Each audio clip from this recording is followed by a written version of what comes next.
तो जियो financial limited Reliance industries का एक बहुत बड़ा ब्रांड है और ये करीब 1.5 साल पहले स्टॉक मार्केट में 262 पे लिस्ट हुआ था। और अभी जो ये ट्रेड कर रहा है वो अपने लिस्टिंग प्राइस से लगभग 20% 202 पे अभी ट्रेड कर रहा है। तो अभी ये इतना नीचे क्यों आया यहाँ पर अगर मैं कैश फ्लो की अगर बात करूँ, इसकी ट्रेंड की अगर बात करूँ, तो कभी ऊपर कभी नीचे कभी ऊपर, फिर यहाँ पर पिछले पिछले कुछ महीनों में ये सीधा नीचे की तरफ ही ट्रेड कर रहा है और लगभग अपने ऑल टाइम हाई से 395 से ये नीचे सीधा 50% अभी नीचे आया है। अभी 50% नीचे आया है तो हमें नेक्स्ट क्या मूव इसमें देखने के लिए मिलता है, क्या हमारे यहाँ पर टारगेट होने चाहिए और इसका बिजनेस मॉडल क्या है। जियो फाइनेंस का बिजनेस मॉडल ही लोगों को पता नहीं है, ये सब हम इस वीडियो में कवर करने वाले हैं। तो नमस्कार दोस्तों, मेरा नाम है संकेत गुंगे। तो आज हम जियो फाइनेंशियल सर्विसेज के इन डेप्थ एनालिसिस करने वाले हैं। तो अभी देखते हैं कि इसका बिजनेस मॉडल क्या है। तो बिजनेस मॉडल पे जाने से पहले मैं आपको दिखाता हूँ कि ये क्या क्या बिजनेस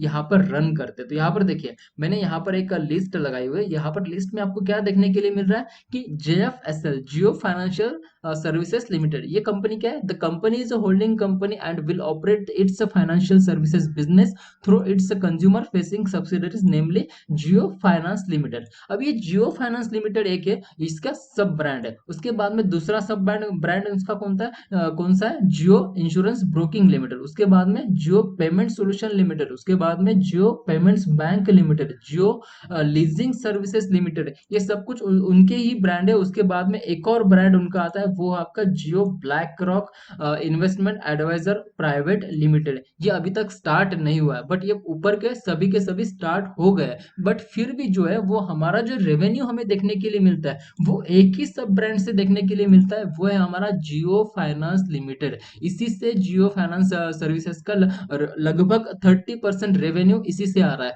बाकी के जो है वो अभी तक स्टार्ट हुए हैं, बट इतने ज्यादा यहाँ पर रेवेन्यू जनरेट नहीं कर रहे। मतलब जियो से इंश्योरेंस ब्रोकिंग लिमिटेड ये अभी स्टार्ट हुआ है। ये कौन सी company, insurance, general insurance, life insurance, health insurance, auto, home and insurance on consumer durable product, इस पे ये इंश्योरेंस देने का काम करती है। बट अभी तक ये अपने फुल स्विंग से स्टार्ट नहीं हुए। करीब 1.5 साल पहले ये स्टॉक लिस्ट हुआ था और अभी भी ये जो बिजनेस है वो अभी तक इतना बड़ा बना नहीं है जितना लोगों को एक्सपेक्ट था। क्योंकि रिलायंस इंडस्ट्रीज का ये ब्रांड है, इतना बड़ा ब्रांड है, जियो का ब्रांड है ये, फिर भी ये इतनी अच्छी अभी ग्रोथ नहीं दिखा पाया। जैसे कि रिलायंस का जो जियो सिम आया था वो कैसे 1-2 महीने में ही पूरे देश में पता चल गया था, उसकी पॉपुलैरिटी इतनी ज्यादा बढ़ गई कि सभी ने खरीद लिया था। वैसे इसमें नहीं हुआ है। पिछले 1.5 साल से ये स्टॉक मार्केट में लिस्टेड है। उसके बाद में जियो पेमेंट सोल्यूशन लिमिटेड, ये भी जो है वो पेमेंट, ऑनलाइन जो पेमेंट है वो इनका काम ये कंपनी करती है। मतलब ये ब्रांड, ये सब ब्रांड उनका करता है, जियो पेमेंट सोल्यूशन लिमिटेड।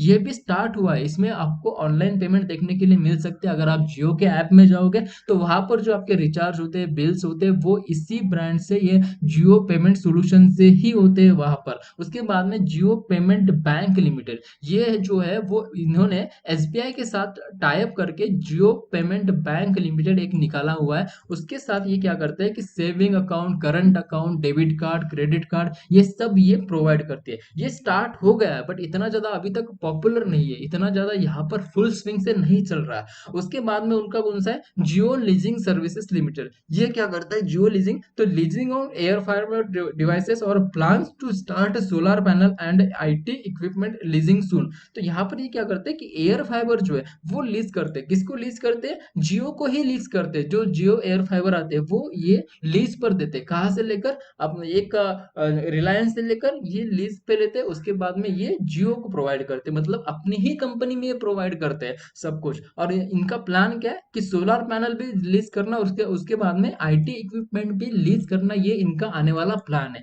बट अभी भी ये पूरे जो है वो अभी तक इतने स्विंग से स्टार्ट नहीं हुए हैं, मतलब फुल स्विंग से ये स्टार्ट नहीं हुए हैं ये सब कुछ बिजनेस। तो इसी वजह से क्या हो रहा है कि मार्केट में थोड़ा सा यहाँ पर डर का माहौल बन रहा है कि ये कब तक स्टार्ट होंगे, क्योंकि लोगों के पैसे यहाँ पर फंसे हुए हैं। तो ये लोग क्या कर रहे हैं कि यहाँ से सेल ऑफ कर रहे हैं, तो इसकी वजह से थोड़ा सा जो है वो नीचे की तरफ आ रहा है स्टॉक। एक और सर्विसेज उनकी जो है वो है हमारी Jio BlackRock investment adviser private limited. तो ये क्या करती है पता है कि आपको, ये हमारे जैसे कि स्टॉक मार्केट ब्रोकर की तरह काम करेगा, बट ये अभी तक स्टार्ट नहीं हुई है।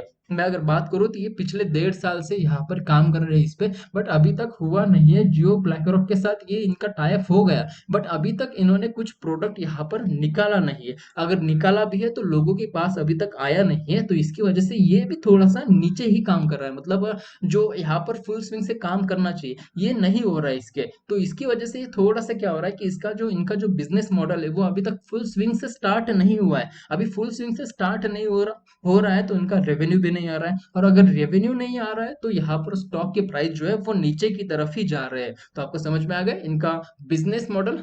अभी हम देखते हैं कि यहाँ पर उनका अगला प्लान क्या है। तो अगला प्लान अगर मैं दिखाने की बात करूँ तो यहाँ पर देखिए कि रिलायंस का इतना बड़ा मार्केट कैप है जियो फाइनेंशियल सर्विसेज का। अगले मार्च 28 को ये निफ्टी 50 का भी पार्ट बनने वाला है। अभी निफ्टी 50 का पार्ट बनने वाला है तो बहुत बड़ी कंपनी है जियो फाइनेंशियल सर्विसेज। तो यहाँ पर उनका जो मार्केट कैप है वो कितना है, यहाँ पर मैं अगर आपको दिखाऊं तो ये इनका मार्केट कैप कितना है जियो फाइनेंशियल होल्डिंग का। हाँ, ये जियो फाइनेंशियल मार्केट कैप कितना है इनका, तो 1,48,000 करोड़ का मार्केट कैप है इनका। इतना बड़ा मार्केट कैप है इनका। तो इसमें से जो है तो यहाँ पर आपको पता है कि ये जो कंपनी है जियो फाइनेंशियल सर्विसेज, ये आपकी एक रिलायंस की कंपनी है, रिलायंस इंडस्ट्रीज की कंपनी है। तो रिलायंस इंडस्ट्रीज की कंपनी होने की वजह से इनका जो स्टेक है वो 6% स्टेक रिलायंस इंडस्ट्रीज के इस स्टॉक में। तो इनका होल्डिंग कहाँ पर है, रिलायंस इंडस्ट्रीज में होल्डिंग है। कितनी होल्डिंग है, 6%, 6.1% की होल्डिंग इसमें ही है। मतलब लगभग अगर मैं बात करूं यहाँ पर तो रिलायंस की मार्केट कैप कितनी है आज के दिन के लिए, तो ये 16,61,843 करोड़ रिलायंस इंडस्ट्रीज की मार्केट कैप है। तो इसमें से उनकी मतलब जियो फाइनेंशियल की कितनी है, 6.1% इनके होल्डिंग इसमें है। तो 6.1% कितनी होती है, 1,01,372 करोड़ की होल्डिंग जो है वो रिलायंस इंडस्ट्रीज में है। किसकी, जियो फाइनेंशियल सर्विसेज की। तो अभी इतनी बड़ी होल्डिंग है तो इनका मार्केट क्या कितना है, 1,48,000 करोड़। मतलब इसमें से 1 लाख तो सिर्फ रिलायंस में ही उन्होंने डाले हुए हैं। मतलब यहाँ पर अगर मैं बात करूँ तो होल्डिंग किसमें, तो 1 लाख की होल्डिंग, लगभग 1/3 होल्डिंग जो है वो यहाँ पर कहाँ पर किसमें है, 1/3 की बात अगर मैं कर रहा हूँ तो 2/3 की बात कर रहा हूँ, तो 2/3 जो होल्डिंग है वो रिलायंस में ही है। किसकी, जियो फाइनेंशियल सर्विसेज के। तो यहाँ पर उनका जो रेवेन्यू आ रहा है वो रेवेन्यू किससे आ रहा है, डिविडेंड से आ रहा है। तो डिविडेंड कौन दे रहा है, कि रिलायंस इंडस्ट्रीज का जो डिविडेंड आता है वो इनको मिलता है। वो एक इनका क्या हो रहा है कि एक इनकम हो रहा है, इनकम सोर्स हो रहा है। तो अगर मैं आगे बात करूँ आपको तो आपको आगे दिखाता हूँ मैं। तो यहाँ पर देखिए रेवेन्यू कौन सा आपको देखने के लिए मिल रहा है यहाँ पर। तो यहाँ पर रेवेन्यू हमें क्या देखने के लिए मिल रहा है, इंटरेस्ट इनकम।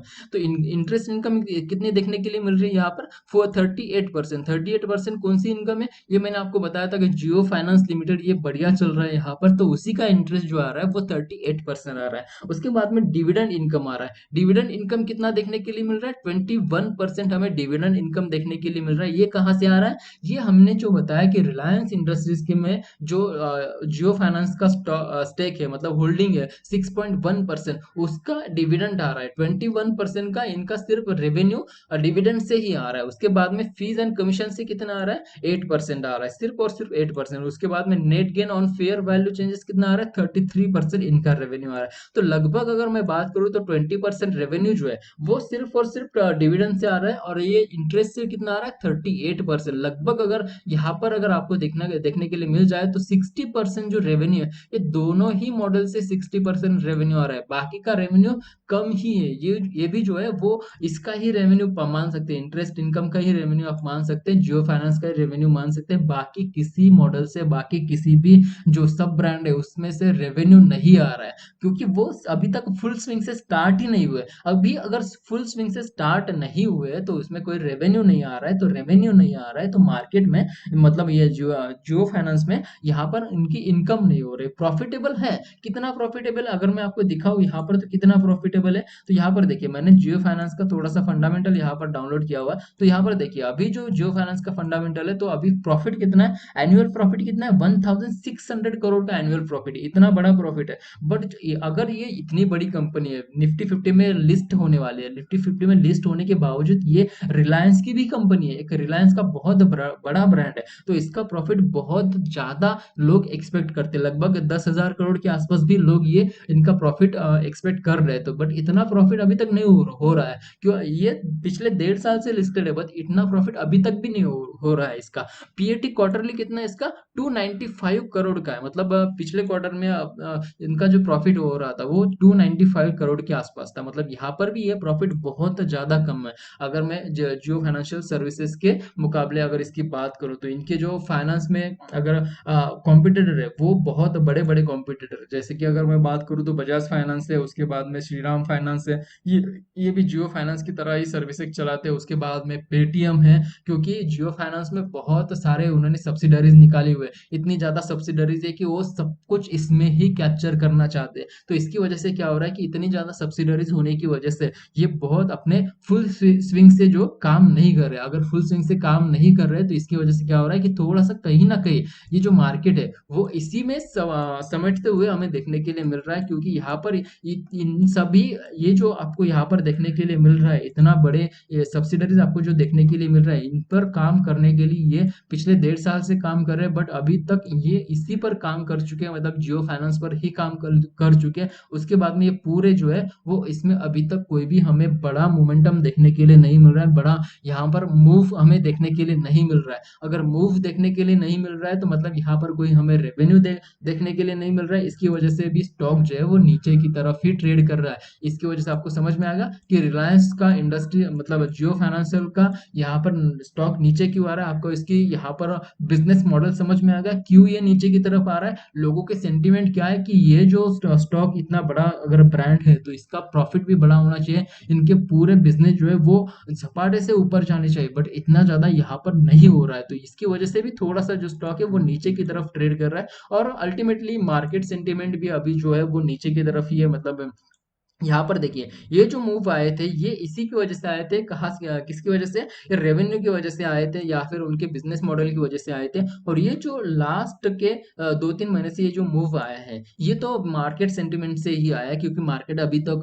जो है वो नीचे की तरफ ही ट्रेड कर रहा है, जैसे कि निफ्टी अभी लगभग ऑल टाइम हाई से 15% नीचे है, और जो सेंसेक्स है जो आपका वो भी 14% ऑल टाइम हाई से नीचे है। तो इसकी वजह से बाकी के स्टॉक भी जो नीचे की तरफ ही ट्रेड कर रहा है, वैसे ही ये मूव जो आया है वो मार्केट सेंटीमेंट की वजह से आया है। और ये जो मूव आपको देखने के लिए मिल रहे हैं ये आपके इंटरनल सोर्सेज की वजह से, मतलब जियो के इंटरनल सोर्सेज, रेवेन्यू वगैरह हो गया या फिर प्रॉफिट हो गया उसके वजह से, या फिर बिजनेस मॉडल की वजह से होगा, इसकी वजह से ये थोड़े से मूव आए हैं। तो आपको यहाँ पर समझ में आएगा कि जियो फाइनेंशियल में क्या होना चाहिए। यहाँ पर अगर मैं इसकी ग्रोथ की बात करूँ तो इनके जो मॉडल है वो फुल स्विंग से यहाँ पर बिजनेस करनी चाहिए, जो पूरे मॉडल आपको देखने के लिए मिल रहे हैं ये यहाँ पर अच्छे खासे यहाँ पर ट्रेड करने चाहिए। मतलब अगर मैं दिखाऊं आपको तो ये पूरे जो मॉडल है, मतलब यहाँ पर जियो फाइनेंस लिमिटेड, जियो इंश्योरेंस ब्रोकिंग लिमिटेड, जियो पेमेंट सोल्यूशन लिमिटेड, जियो पेमेंट बैंक लिमिटेड, जियो लीजिंग सर्विसेज, ये सभी के सभी जो उनके सब्सिडरीज है वो अच्छे से अगर काम करेगी तो यहाँ पर क्या होगा कि जो स्टॉक जो है वो बढ़िया तरीके से ऊपर जाने की कोशिश करेगा। मतलब यहाँ पर अगर मैं दिखाऊं तो यहाँ से जो है वो ऊपर की तरफ जाने की कोशिश करेगा, मतलब यहाँ से भी वो ऊपर की तरफ जा सकते हैं या फिर और नीचे आने के बाद भी ये ऊपर की तरफ जाएगा, बट इसको थोड़ा सा टाइम लगेगा जब तक ये अपने पूरे मॉडल को अच्छे से यहाँ पर प्रिपेयर नहीं कर लेते, अच्छे से यहाँ पर सेटअप नहीं कर लेते, तब तक ये कंपनी जो है वो ऊपर की तरफ नहीं जाएगी। और अगर इन्होंने ये आने वाले कुछ महीनों में अगर कर दिया, मतलब अगर 2025 में अगर अच्छे खासे इन्होंने रेवेन्यू बना लिया तो ये कंपनी बहुत बड़ा रिटर्न हमें देखने के लिए मिल जाएगा। मतलब यहाँ पर अगर अभी अगर ये 200 पे ट्रेड कर रहा है तो ये 1000-2000 पर भी ट्रेड करेगा 2026-2027 में, हमें 1000-2000 पे डेफिनेटली देखने के लिए मिल जाएगा अगर इन्होंने इसमें काम करने का सोचा तो। मतलब ये इनके मॉडल जो है वो अगर अच्छे से इन्होंने सेटअप कर दिया, यहाँ पर अगर इनके मॉडल में बढ़िया तरीके से ग्रोथ अगर हमें देखने के लिए मुझे मिल गई, तो हमें स्टॉक में भी अल्टीमेटली ग्रोथ देखने के लिए मिल सकती है। तो आपको समझ में आ गया निफ्टी में जियो फाइनेंशियल सर्विसेज में कैसे ट्रेड करना चाहिए, क्या हमारे यहाँ पर टारगेट बनेंगे, किस आधार पर हमारे टारगेट बनेंगे। अगर कोई इसके टारगेट बनते, कोई लेवल बनते हैं, तो मैं टेलीग्राम पर अपडेट कर दूंगा, या फिर मैं इसको ट्विटर पर भी अपडेट कर दूंगा, वहां पर जाकर भी आप ज्वाइन कर सकते हैं। तो आज की वीडियो के लिए इतना ही। थैंक यू, धन्यवाद।